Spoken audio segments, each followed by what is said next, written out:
Hi everyone, I'm Greg Heilman with the Sound on Stage. Welcome to our first episode of Behind the Curtain for 2025. I'm joined today by a special guest, producer, director, educator, and actor with experience both on screen and on stage, Angela DiMarco. Angela is known locally by many by her nickname Mama DeMarco, which we're going to talk about in a little bit. She's the co-founder of Mighty Tripod Acting Studio and has been featured in many films and on a lot of the bigger stages here in the Seattle area. Last season, she played Genie Klein in Beautiful the Carole King Musical at Village Theater, a role for which she won our award for Best Supporting Actor in a Musical. And she's currently in tech rehearsal for Dial M for Murder at Village Theater, which opens in Issaquah on January 21st. Welcome to the Mhm. show, Angela. Thank you. Thank you, Greg. And this is my pin curl aftermath. For those who don't know, it's when you have to put your hair in these little teeny mini buns to fit under a wig. And we're on lunch right now from tech. So that's also why I'm in full glam for you. Well, I appreciate it. So, and I appreciate you taking the time over your lunch here to talk to us. Absolutely. So, while we're on the subject of Dial M for Murder, which opens next week, Mhm. how long of a process has it been? When did you guys start rehearsing for that? So we started just before the end of the year. We got together that week before Christmas. And that was a table read and starting to do table work. And for folks who don't know what that is, that's you're just sitting around the table and literally talking about the script and the characters. And then they gave us the holidays off.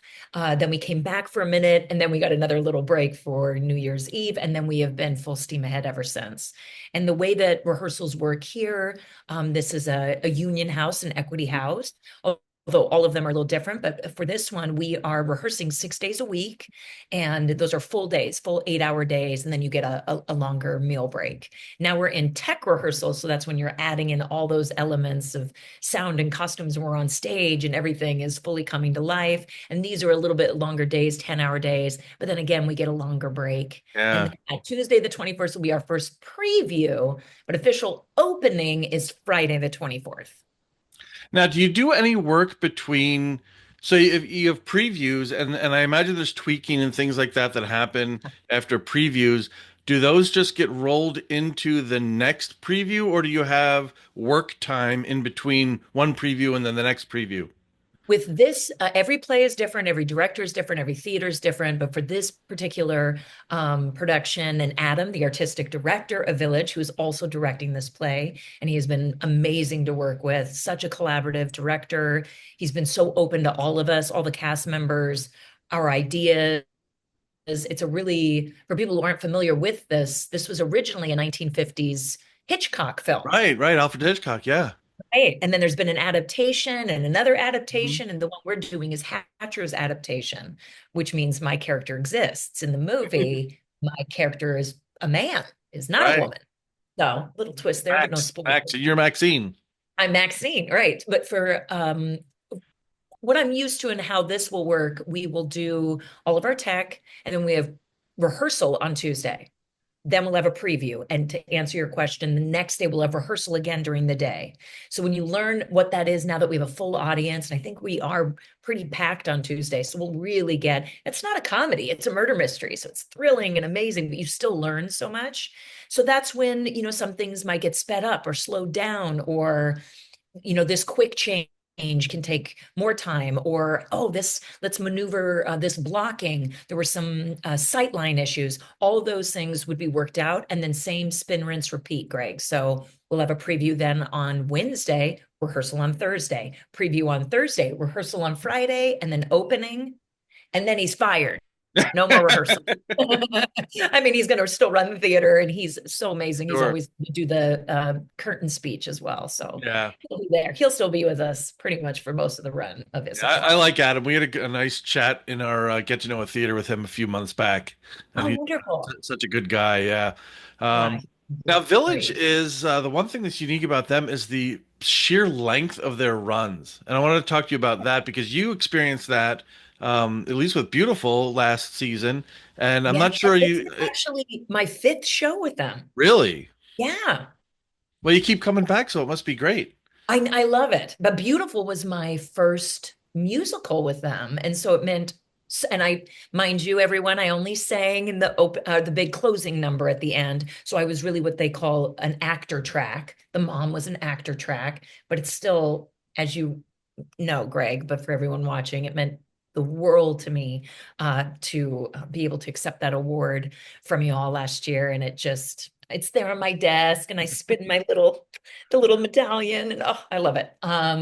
So yes, I mean, it's not that different in other bigger markets, Mhm. but we are a smaller market. Seattle is a smaller theater market. And I mean, we have wonderful theaters, mind you, but uh, when I lived out of state, there were other theaters that did similar to what Village is doing, but just in length. But Mhm. what I love about Village, this is the only theater I've done this, is not only are they a full like 2.5 month run, it's a month and a few days here in Issaquah, and then another month and a few days in Everett. Yeah. And that's at the Everett Performance Center. And it's just a beautiful theater, big space. The audiences there are always different, but amazing. And they sell out like crazy. And they obviously have subscribers there that, it's so much easier for them, I would think, commute wise. Yeah.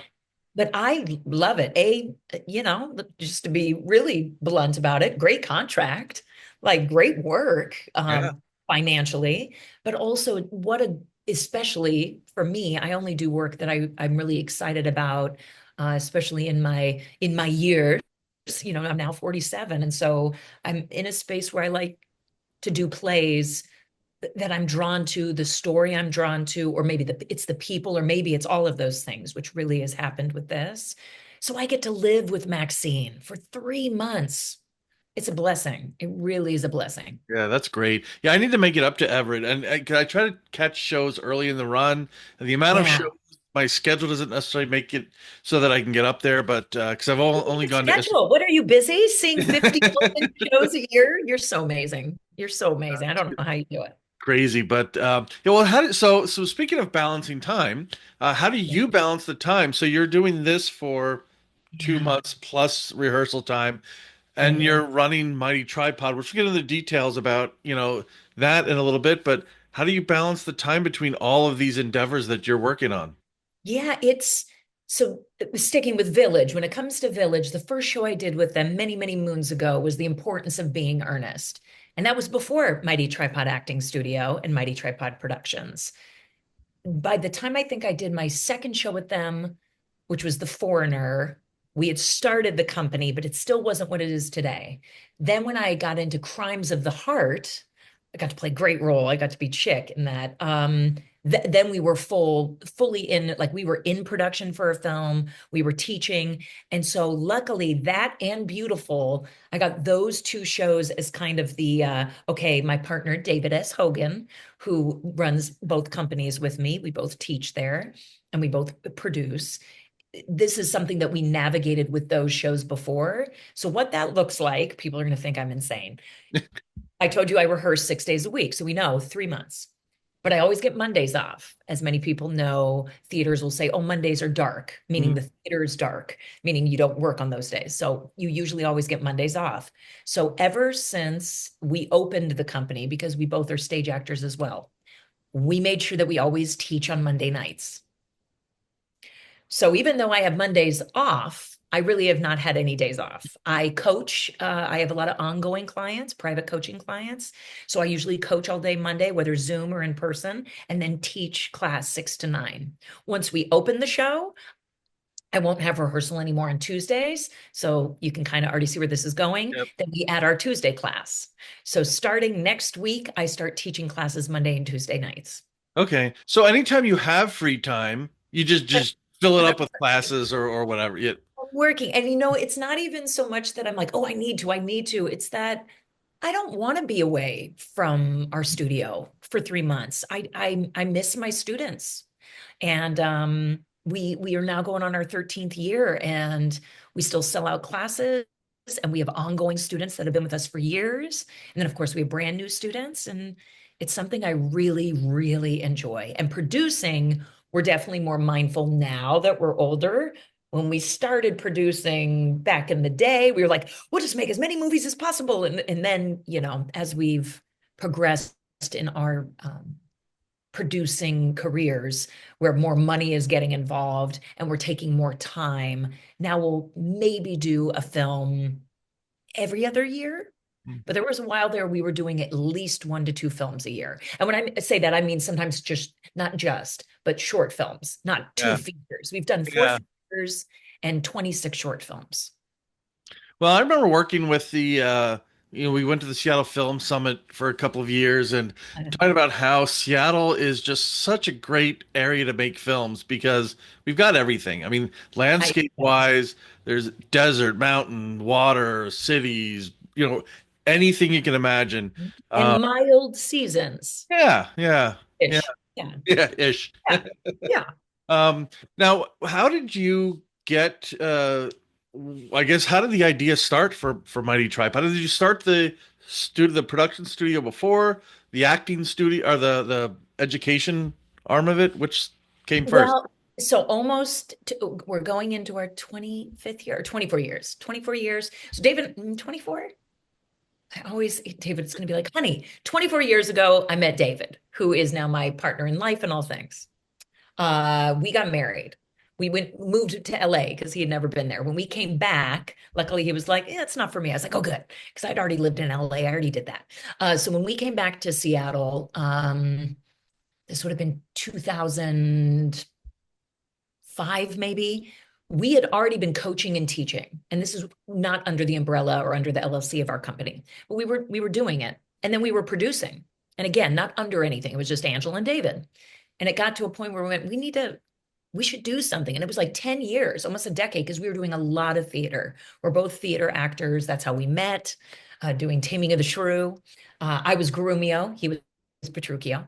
So then come 2012, we just got to the point that we had done enough short films.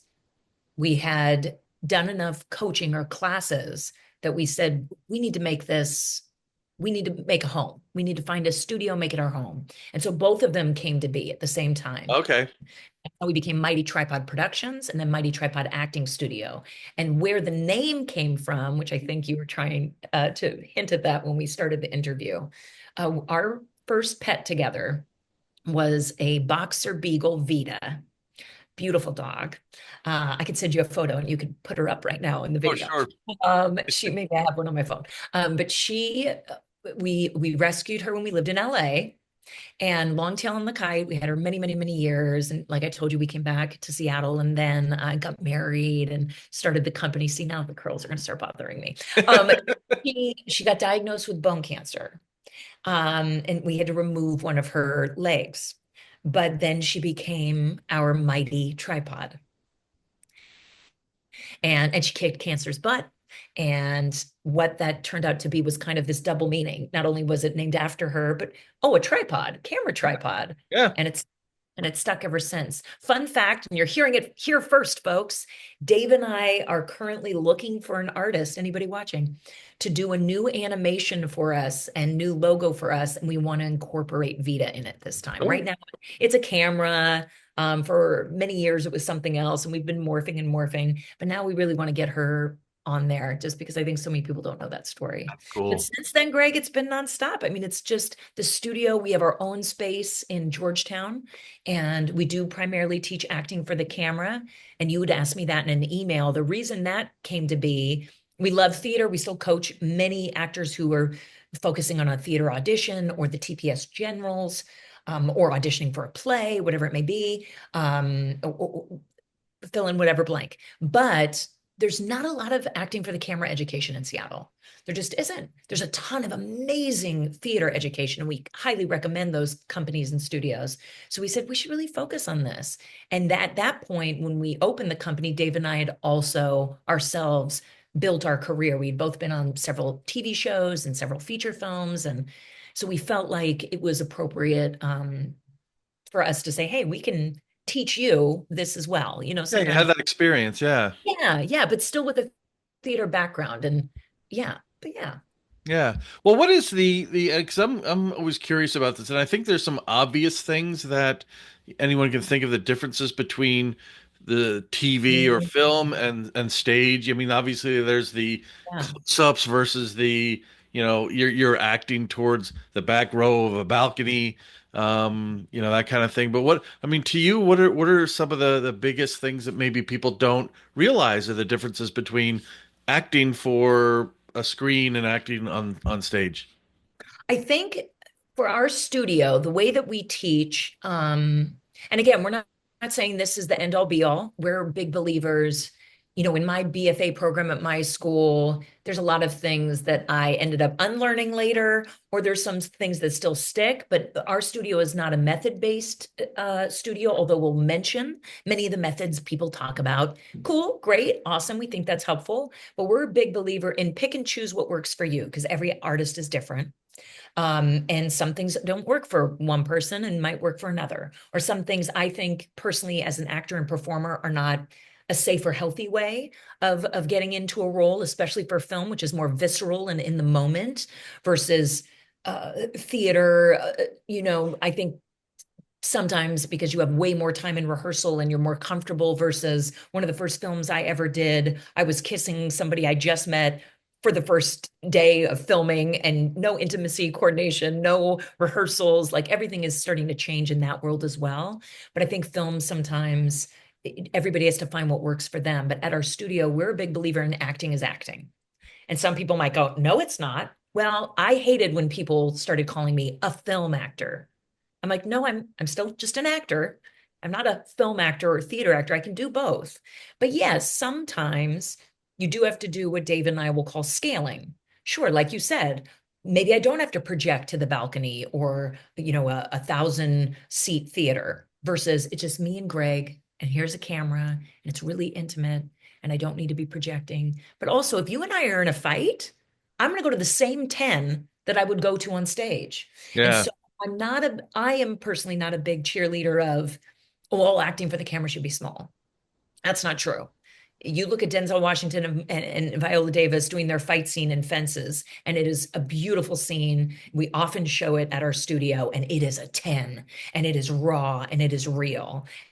And don't tell me that that is scaled for camera. No, that's just real. And I think the other way, especially even for Dial M, Adam is such an amazing director. He's letting us really make this a natural, grounded film. We're not making it film noir, so you guys feel like you're watching a performative piece. It's like you guys are going to be sitting and watching these people in this home. So some of it is very intimate. And with Village, we have mics, which not every theater has, but that allows us as stage actors to be very intimate. And Yeah. right? So I would say a big difference could be that, though. Sometimes we get theater actors who, like me, and this is not a bad thing, all my theater actors watching. I am Italian. I talk with my hands, as you can see. I use my eyebrows a lot. They're really colored in for you today. I'm very expressive. I am always loud. So, yeah, when I started getting into theater, I understood pretty quickly why I kept getting a note from directors. Angela, can you do less? Angela, can you do less? Can you do less? And now that I'm older, even once I hit my 30s, I learned how to say, well, what do you mean? Do you need volume? Do you want less? Versus just telling an actor do less is not helpful.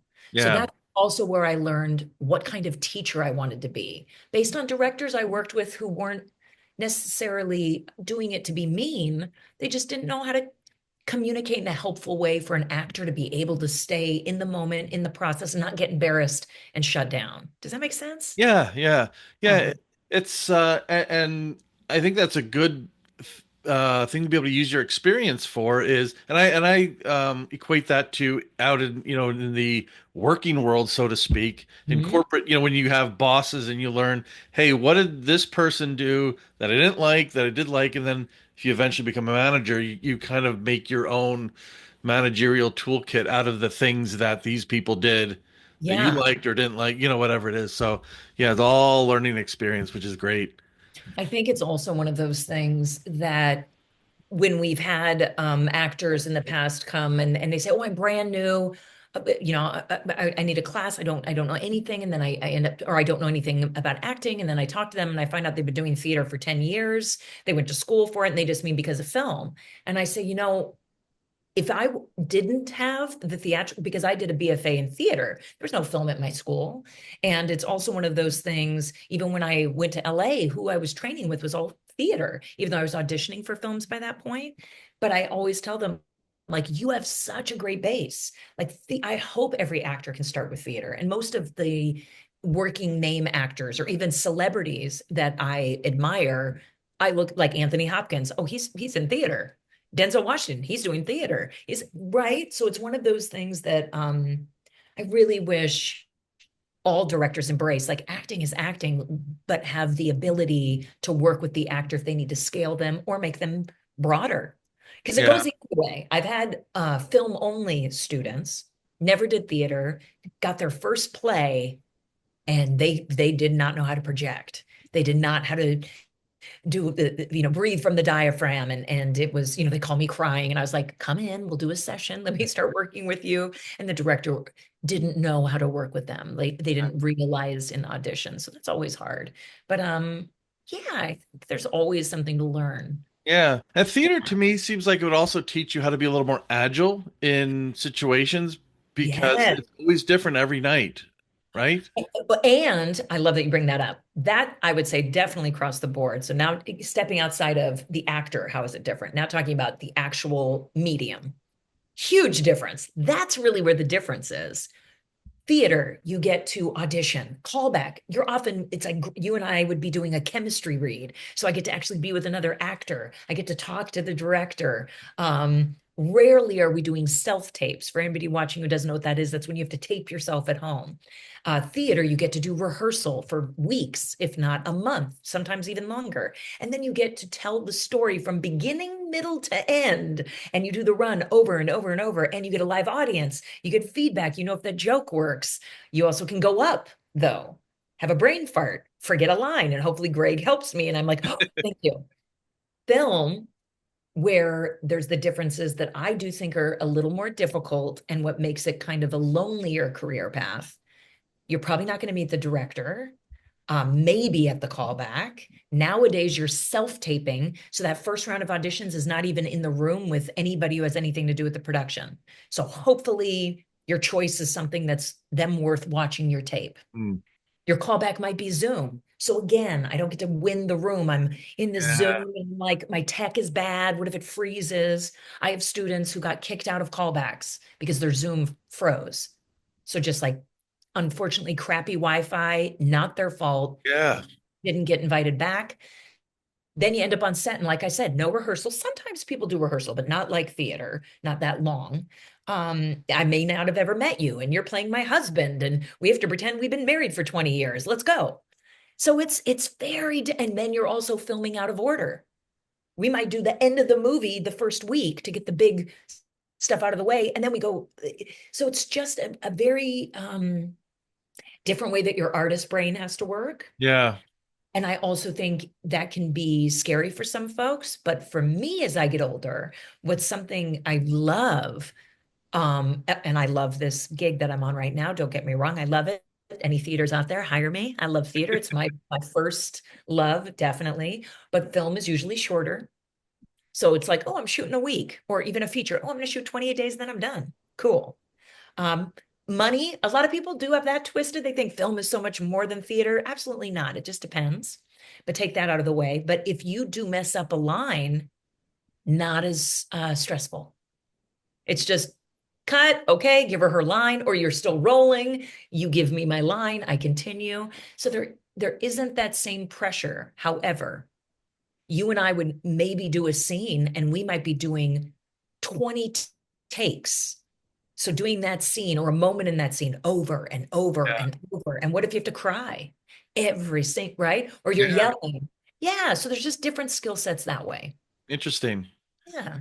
Interesting. So on the theater side, is there a dream role or anything like that that you haven't done yet that you'd like to do? Mm, mm. I'll say this. How about I say this? Because back in the day, definitely in my 20s, absolutely. And I am fortunate that I have been able to play a lot of those roles since. And then there's those roles that you didn't know were a dream role, and then they are, like Maxine. And I'm not just saying that because I'm in this show. This has been such an incredible role. It connects in so many ways with my family and how I relate to her. And What Angela relates to her and who she is as a person and what it is to sometimes have to hide a big part of yourself. But I would say now, Angela, in this age, in this place in my career, anything Lauren Gunderson. Mm. I love her. I love her. And I got addicted when Theater 22 cast me in The Revolutionists, and I was hooked as Lady Hélène de Gouges. And I got to play that role twice, which is incredible. But I just love everything by her. Silent Sky. I love Natural Shock. I would love to do that. It's a one-woman show. I just think it's so cool that we have this female identifying playwright who's getting produced as much as Mr. William Shakespeare, and that just has, and who all of her plays are strong female-led plays, and I haven't had that my entire Yeah. 38 years of my career. That wasn't me getting emotional. That was me. Sorry, guys. That was oh, I'm so emotional. But it's true. So you have to remember, I'm 47. So when my career started and really professionally, when I got out of high school and I was doing like equity theater when I was in college and doing equity theater when I moved to California, it was just a lot of ingenues, and that's fine. But for me, I just love a badass, indignant, powerful female role. I think those are the ones that I'm drawn to now, versus I played a lot of the more timid, ingenue, or broad comedic. That was Mm. probably most of my 20s and 30s. And Yeah. now I'm in my mama era. I like those roles that are grounded, that make other female identifying people, or anybody, it doesn't even need to be female identifying, anybody go, that makes me feel seen. That makes me feel strong. Oh, I could do that. Oh, I like how Genie, for anybody who saw Beautiful, and I only had very few scenes, but there was this beautiful scene, and I had very few words where I tell Carol basically her husband is cheated, she's going to leave him, and I remind her, he's not what made you famous. You're what made your art amazing. Yep. You're what made your music good. And it was just like one line about the song, like who sold it. And I basically say, you're the one who sold it. And almost not every night, but a handful of nights, I got a huge applause. And I was like, yeah. And that wasn't about me. That was about everyone in the audience went, it shouldn't be a partner that so many of us have leaned on. A partner is what makes you um, who you are, and really it's you who make you who you Yep. are. Okay? Absolutely. Yeah. Yeah. The nice thing also about Lauren Gunderson's work is the scientific aspect of a lot of her stuff too. And Yes. I remember I spoke to Karen Lund at Taproot about that because she was doing a bunch of her. I think she was doing one of the Christmas at Pemberley shows that she's written, which are also very good. Yeah. So I just need to buy every single one of her plays. I have to. I really do. yes, they're all good. And fun fact, Lauren, if you're watching, Lauren actually, the first time I did the Revolutionists was Theater 22. I messaged her and I was like, oh, she's probably not gonna message me back, but I'm just gonna let her know I'm in the show. Maybe we can get her to fly out. She wrote me back. Oh wow. Yep. And when I did it the second time, I messaged her I was like, oh my God, it's been years. She's not gonna write me back. She wrote me back. She's like, you're doing it again? Like, who does that? Well, if she is watching the show, first of all, it's a miracle, and second of all, I'd love to have her on the show. So there we go. Lauren. We weren't able to fly her out. She was way too busy, obviously. I think she just has no idea. And anytime I'd post about her, she liked it. And I mean, I'm such a fangirl. I'm such a fangirl of hers. Yeah. That's awesome. So, do you have anything next planned after Dial M? Okay. So nothing theater wise. I have some auditions that are percolating, some callbacks are percolating, but to be honest, we just got out of well, not even post. I mean, yeah, post production, that we're all wrapped up and already to the position of submitting. So for people who don't know, with a film, we have a film, A Trapdoor, that our wonderful friend James contacted me in 2021. Long Tail on the Kite, beautiful feature film script, based loosely on true events that his wife and her family went through, and her sister who battled addiction and loss, and we weren't able to raise the funds we wanted to do the feature, but we raised enough to do the short. And we actually, after all those years, got to film it last year. And it was the most beautiful amazing. I mean, I feel so blessed. Beautiful, the Carole King musical, and I'm not just saying this, then A Trapdoor, and now this. And maybe it's where I am in my life. Just some of the most beautiful human beings I've ever worked with, and the most supportive, loving, no drama, no tea to spill, just back to back to back. So that film is now in the can, and we are submitting to festivals. So as soon as I wrap, we should hopefully be hearing back from our first festival that we submitted to, that I haven't really announced, but probably most people put it together. And I'm really hoping, I don't know if I should put them on blast in this interview. Maybe they'll watch me, they won't. But SIF, please, please, please. We really would love to obviously have our world premiere be here at home at SIF. They premiered me my film Always, which was a directorial debut, which was the film I wrote after we lost our son. And Trapdoor kind of has that same power and that same message behind it as Kira, who is our writer's wife, her sister, who my character is based on in the film, um, lost her life to addiction. Mm. So we have dedicated the film to Nina, and it just almost everyone involved in the film had someone who is currently battling addiction or themselves battled addiction. I battled addiction many years ago. I've lost best friends to addiction. So we really think it's one of those like August Osage meets Manchester by the Sea, not a comedy, but still there is hope. I don't want anyone to feel like it's just going to be all really a lot of sadness, but there's also heartbreak. And I'm really proud of it. We did some really cool different things that we have never done in any film before. So if anybody watching, follow us on socials, help support at A Trapdoor Movie. So I think that's going to be a lot of the year, Greg, Okay.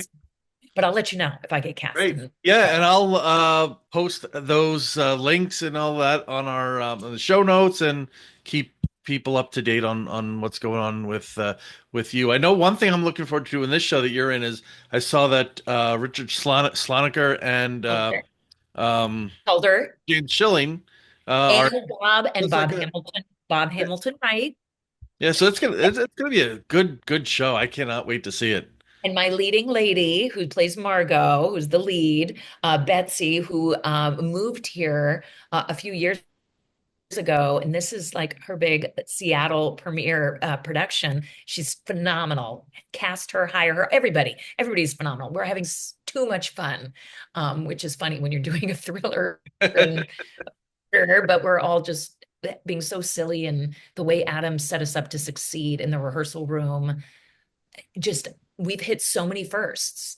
Like tech, we almost got through all of Act One already. First day of tech. In rehearsal, we were like all memorized and running the show by the second week. I mean, it just was like, what is going on? This never happened. So it's just been amazing. Awesome. Well, I can't wait. So that's January 21st is opening night. You've got a few previews next week. That would be, and I'll have to run the dates and I don't have the calendar in front of me, but Oh close yeah. enough. Before January 21st. Yeah. Um, so Angela DiMarco, thank you so much for taking time to join me here on Behind the Curtain, talking about Dial M for Murder, talking about Mighty Tripod Studios. We'll put all of that information in the show notes and post it everywhere and get it out on social media and everywhere so people can sign up for your classes. So once your free time starts expanding, you'll fill it up with more classes so you have no free time. Yeah. And we'll keep an eye out for your movie and then hopefully we'll get to see you again in something else on stage soon and we'll just keep an eye on you for our awards again in September. Thank you, Greg. Thank So you. so thanks again. And thank you to all of you watching. Greg Heilman with the Sound on Stage. Thank you once again for tuning into our Behind the Curtain episode. And until next time, I will see you at the stage door.